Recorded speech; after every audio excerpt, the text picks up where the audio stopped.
Assalamualaikum warahmatullahi wabarakatuh. Perkenalkan nama saya Nugroho Wahyu Anggoro, NIM 232101010026 dari kelas A3.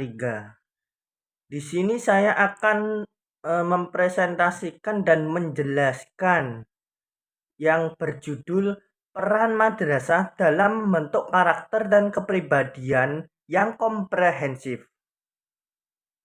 Nah, untuk yang pertama yang akan dibahas yaitu madrasah sebagai lembaga pembentukan karakter anak. Nah, yang dimaksud madrasah sebagai lembaga pembentukan karakter anak ini apa? Nah, madrasah itu dalam istilah bahasa Arab yang merujuk pada lembaga pendidikan. Kata ini berasal dari kata darasa, dibaca darosa. Nah, yang memiliki arti belajar. Di Indonesia madrasah itu memiliki berperan sebagai lembaga pendidikan yang menggabungkan kurikulum pelajaran umum dengan pendidikan Islam. Nah, madrasah memiliki jenjang pendidikan seperti yang pertama yaitu madrasah ibtidaiyah atau MI yang setara dengan jenjang sekolah dasar. Selanjutnya yaitu madrasah sanawiyah yang setingkat dengan sekolah menengah pertama atau SMP. Nah, serta madrasah aliyah yang setara dengan sekolah SMA. Nah, madrasah ini mulai diakui sebagai lembaga pendidikan di Indonesia sejak awal abad ke-20. Dua faktor berkontribusi terhadap kemunculan madrasah di negara ini. Pertama, adanya pembaruan Islam di Timur Tengah dan Mesir. Nah, pertama itu di mana banyak pelajar Indonesia menuntut ilmu dan kembali ke tanah air dengan semangat reformasinya. Nah, yang kedua yaitu madrasah muncul sebagai reaksi terhadap kebijakan pemerintah Hindia Belanda yang menjajah Indonesia pada masa itu. Nah, pemerintah kolonial itu menerapkan standar ganda dalam politik etis mereka. Hanya mengembangkan sistem pendidikan yang menguntungkan pihak penjajah. Mereka merasa khawatir bahwa penguatan pendidikan yang berbasis Islam akan mengalami terancam atau mengancam kepentingan kolonial mereka. Nah, pada mulanya, pemerintah Belanda berniat memanfaatkan tradisi pendidikan lokal untuk melaksanakan pendidikan yang sejalan dengan agenda politik etis mereka. Tetapi rencana tersebut akhirnya tidak terwujud. Nah, madrasah juga memiliki fungsi atau berfungsi sebagai tempat pembentuk karakter anak.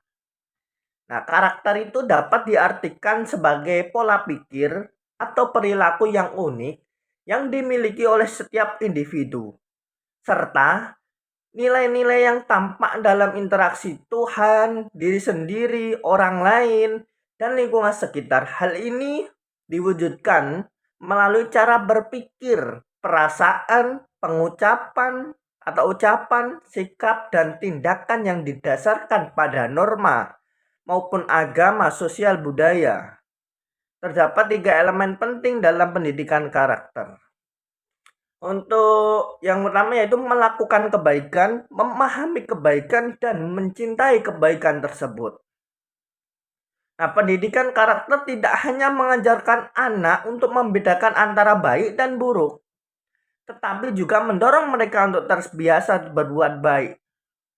Nah, pendidikan karakter merupakan suatu upaya yang direncanakan untuk membantu anak dalam membentuk karakter dari dalam diri sendiri mereka, yang berguna baik untuk diri sendiri maupun orang lain. Nah, tujuan dari pendidikan karakter adalah menanamkan nilai positif kepada siswa, meliputi pengetahuan, kemauan, dan kesadaran. Nah, pendidikan karakter ini juga berkaitan dengan pendidikan moral yang mempunyai tujuan untuk meraih peserta didik secara berkelanjutan agar terbentuk karakter yang lebih baik. Nah, dengan demikian, anak itu dapat melaksanakan kebaikan dan merasakan apa yang benar dan baik. Nah, berkontribusi tanpa memiliki sikap optimis dapat menjadi masalah.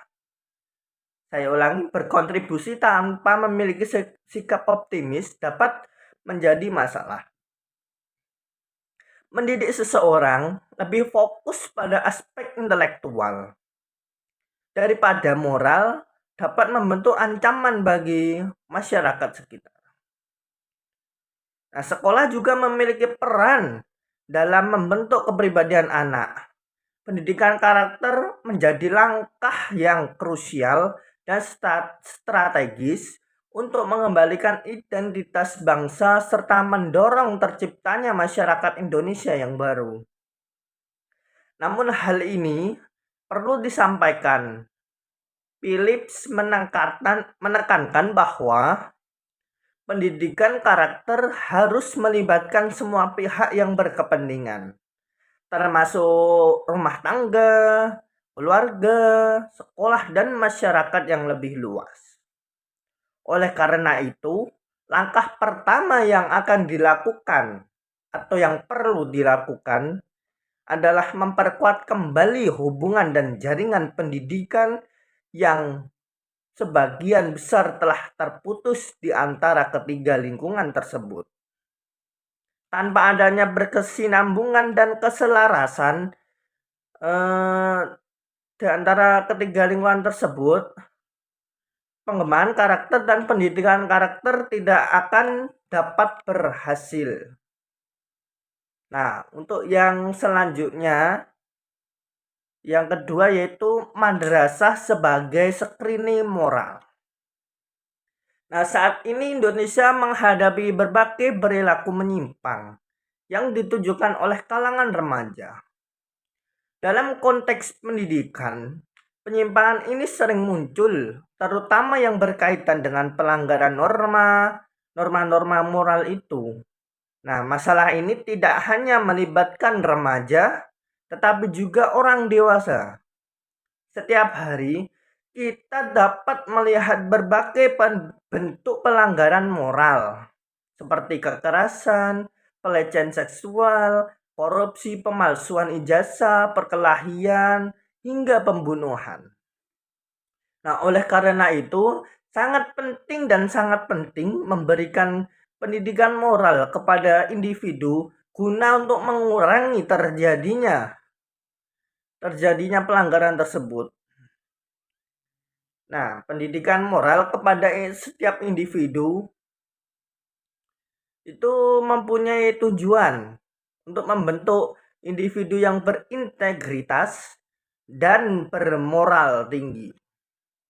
Hal ini telah menarik perhatian dengan berbagai lapisan masyarakat, baik berasal dari kalangan atas, menengah, maupun bawah. Nah, perubahan zaman yang cepat telah mempengaruhi pola pikir dan perilaku masyarakat. Dalam dunia pendidikan, tugas guru itu bukan hanya menyampaikan pengetahuan kepada siswa, tetapi juga berperan sebagai pembawa nilai. Nah, dengan demikian, guru perlu mengajarkan materi pelajaran sambil mengaitkannya dengan nilai-nilai kehidupan sehari-harinya. Selain itu, guru juga harus mampu memberikan bantuan kepada siswa dalam memahami dan menyaring aspek moral. Menurut KBBI, screening berarti penyaringan. Nah, sementara itu moral merupakan dasar pengembangan diri dan berhubungan dengan perilaku baik dan buruknya seseorang. Isu moral ini kerap muncul baik di masyarakat yang maju maupun di masyarakat yang tertinggal. Kerusakan moral itu dapat mengganggu ketenangan orang lain, Istilah moral itu berasal dari kata mores dalam bahasa Latin, yang berarti itu kebiasaan, cara hidup, ataupun adat. Mores juga dapat diartikan sebagai sikap atau perilaku atau tindakan yang ditunjukkan oleh individu. Di Indonesia itu moral sering diasosiasikan dengan akhlak yang berfungsi sebagai panduan mendefinisikan perilaku baik berdasarkan nilai-nilai agama, norma, dan budaya yang berlaku di masyarakat. Sekolah atau madrasah berperan sebagai lembaga pendidikan yang bertujuan mencetak generasi yang bermoral dan berintegritas tinggi. Institusi ini menarik perhatian masyarakat dari berbagai lapisan, baik rendah, menengah, maupun tinggi. Nah, selain itu, sekolah atau madrasah juga berhasil mengubah cara pandang masyarakat. Pendidikan ini dianggap sebagai landasan untuk memperbaiki dan membentuk karakter serta moral individu. Nah, pendidikan moral ini diharapkan mampu mengubah pola pikir, mampu mengubah tindakan anak sehingga ketika mereka dewasa, mereka menjadi individu yang bertanggung jawab dan saling menghormati dengan sesama lainnya. Untuk dalam konteks pendidikan, guru tidak hanya bertindak sebagai penyampai ilmu pengetahuan, tetapi juga penanaman nilai. Nah, dalam sosiologi, pendidikan berperan tidak hanya berbagai sarana transfer pengetahuan saja, tetapi juga sebagai mekanisme penyaringan dan seleksi sosial. Artinya itu gini, pendidikan itu memilah dan memilih siswa berdasarkan kemampuan mereka dalam menguasai ilmu dan keterampilan termasuk aspek moralitas. Untuk mempersiapkan generasi yang mampu membentuk penerus bangsa agar siap menghadapi tantangan globalisasi dan modernisasi, baik melalui jalur pendidikan maupun jalur non-formal. Nah, moralitas generasi penerus suatu bangsa itu menjadi indikator, menjadi pacuan utama bagi kualitas bangsa. Nah, jika moral anak-anak bangsa baik, maka bangsa itu pun akan ikut baik. Nah, jika sebaliknya, jika moral mereka buruk, maka dampaknya akan terlihat pada kondisi bangsa Indonesia ini. Selain pendidikan agama, jenjang pendidikan yang ada juga bertujuan untuk membentuk atau menciptakan moral yang lebih baik dan menumbuhkan semangat saling membantu antar sesama. Dalam proses pendidikan, guru juga berperan menyampaikan ilmu dan penanaman nilai. Mereka harus mampu mengaitkan materi pembelajaran dengan nilai-nilai kehidupan serta menyaring moral siswanya tersebut. Nah, seorang guru harus perlu mengevaluasi juga perkembangan moral siswanya untuk mengetahui apakah ada perbaikan atau ada kemunduran. Catatan moral siswa menjadi penting untuk menilai kelulusan dan memberikan arahan kepada yang sering melanggar peraturan.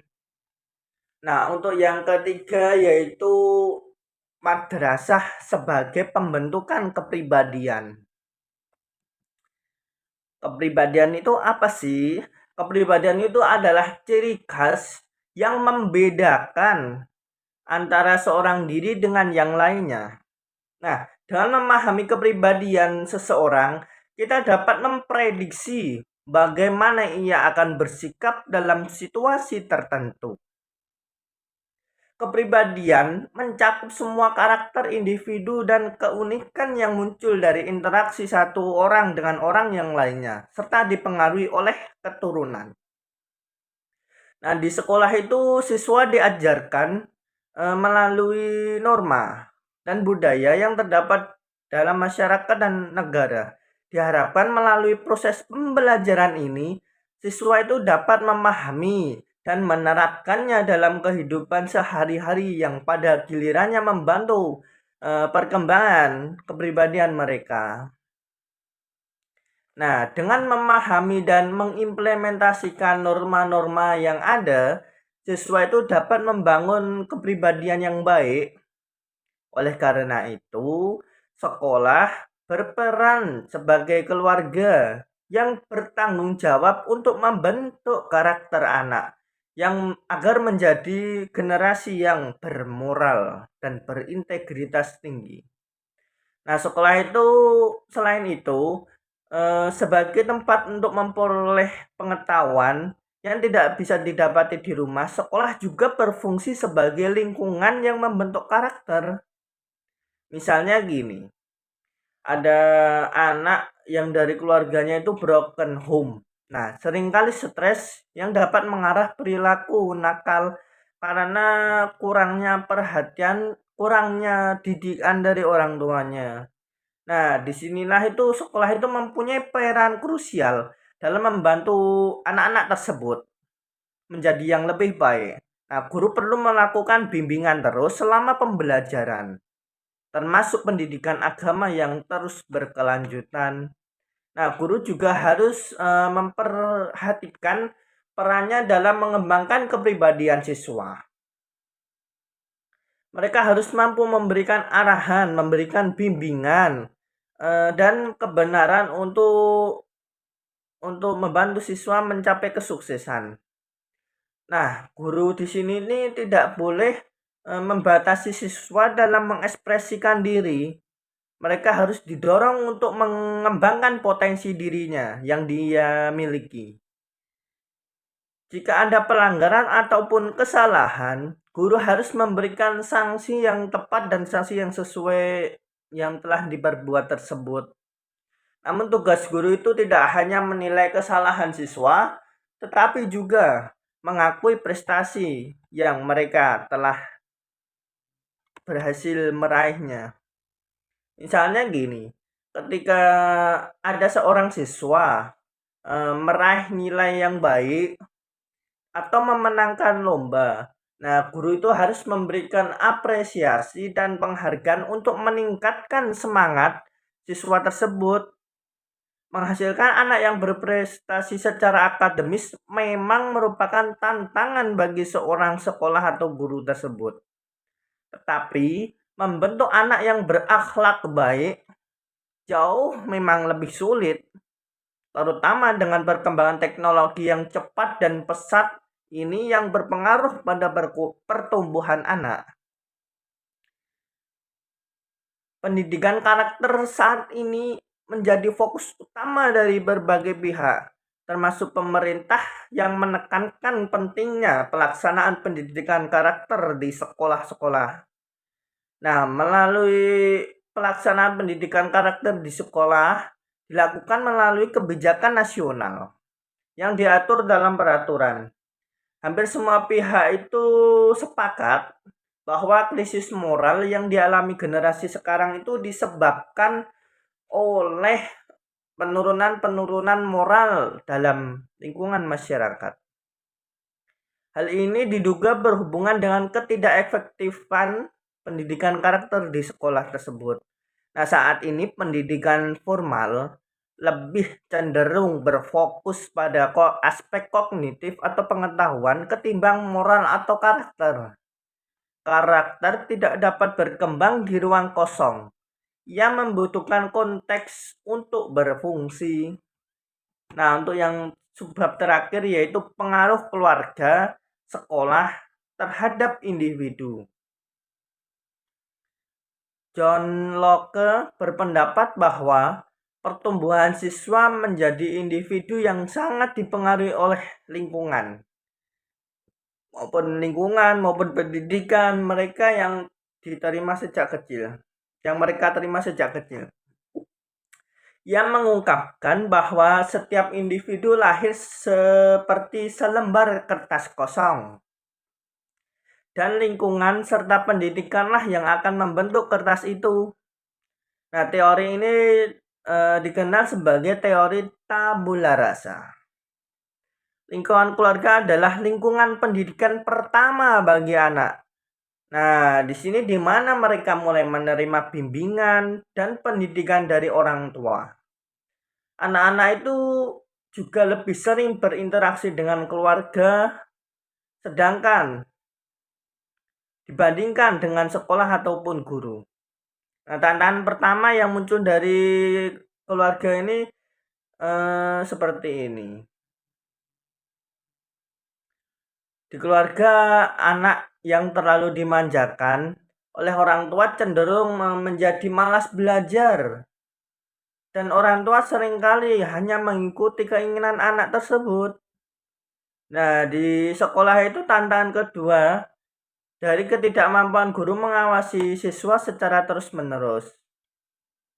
Interaksi siswa dengan teman-teman yang memiliki perilaku berbeda, karakter berbeda, jika tidak diawasi oleh guru, dapat berdampak negatif pada anak yang mempengaruhi proses belajarnya.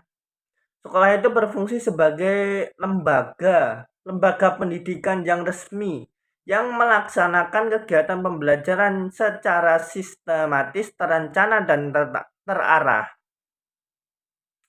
Di mana proses ini dilakukan pendidik atau guru yang profesional sesuai dengan kurikulum yang telah ditetapkan sekarang. Dari jenjang pendidikan taman kanak-kanak atau TK hingga perguruan tinggi, terdapat faktor dari lingkungan sekolah yang bisa mempengaruhi keberhasilan siswa tersebut. Antara lain sebagai faktornya gini, kurikulum, terus metode pengajaran, metode pembelajaran, hubungan antar siswa, antar guru, hubungan waktu sekolah, sarana dan prasarana, disiplin, dan kondisi gedung sekolah sarana prasarana tersebut. Nah, seperti contoh yaitu begini. Pengaruh lingkungan keluarga terhadap prestasi belajar siswa. Lingkungan itu memiliki peran penting dalam menentukan prestasi belajar siswa. Karena pendidikan pertama yang diterima anak berasal dari keluarga tersebut. Nah, lingkungan keluarga yang positif itu akan membentuk perkembangan prestasi anak. Sedangkan lingkungan yang negatif akan membentuk perkembangan yang lebih buruk. Agar prestasi anak itu dapat optimal, orang tua itu harus mendidiknya secara tegas, tidak berlebihan dalam memanjakan seorang anak tersebut, memberikan sanksi saat anak melakukan kesalahan, dan memberikan penghargaan atau perilaku baik di waktu dia sudah berhasil meraih kesuksesan. Untuk yang contoh kedua yaitu pengaruh lingkungan sekolah terhadap belajar siswa. Lingkungan sekolah itu juga memiliki peran krusial dalam pendidikan sebagai lembaga kedua setelah lembaga di lingkungan keluarga. Sekolah berperan melanjutkan proses pembelajaran yang telah dimulai dari rumah, di mana guru berperan sebagai pengganti orang tua atau orang tua kedua. Nah, lingkungan sekolah itu merupakan arena di mana siswa itu secara resmi dan struktur memperoleh pengetahuan. Dengan demikian, untuk meningkatkan prestasi belajar siswa, salah satu langkah yang dapat diambil adalah memperbaiki lingkungan sekolah. Hal ini tuh bisa digunakan untuk meningkatkan kreativitas prestasi belajar anak tersebut, serta kualitas guru dalam mengajarkan materi, membangun hubungan baik antara guru dan siswa, menyediakan fasilitas pembelajaran yang memadai seperti kipas, itu bisa memberikan siswa itu merasa nyaman dalam belajar mengajar. Lingkungan sekolah yang kondusif dapat meningkatkan prestasi belajar siswa, mencerminkan pengaruh positif dari lingkungan tersebut terhadap kemampuan belajar, serta mendorong siswa untuk belajar dengan optimal demi mencapai hasil yang lebih baik dan terus berkembang. Untuk yang contoh selanjutnya yaitu pengaruh positif lingkungan sekolah terhadap motivasi belajar dan prestasi. Nah, motivasi belajar ini memiliki kaitan dengan erat dengan pencapaian prestasi. Anak yang memiliki motivasi belajar yang tinggi biasanya mencapai hasil yang lebih baik. Sementara anak yang motivasi rendah seringkali mengalami kesulitan dalam mencapai hasil belajar yang maksimal. Motivasi belajar itu dapat diartikan sebagai dorongan yang berasal dari diri siswa maupun dari faktor eksternal yang dapat meningkatkan semangat belajar. Hasil dari proses pembelajaran yang menghasilkan perubahan positif pada siswa, prestasi ini juga dapat diartikan sebagai tanda keberhasilan yang diperoleh siswa, meliputi perubahan dalam sikap, perilaku, serta tindakan dalam proses belajar. Sekian penjelasan dari saya. Apabila ada kesalahan maupun kekurangan mohon dimaafkan. Allahumma fiqla wa min thorik. Wassalamualaikum warahmatullahi wabarakatuh.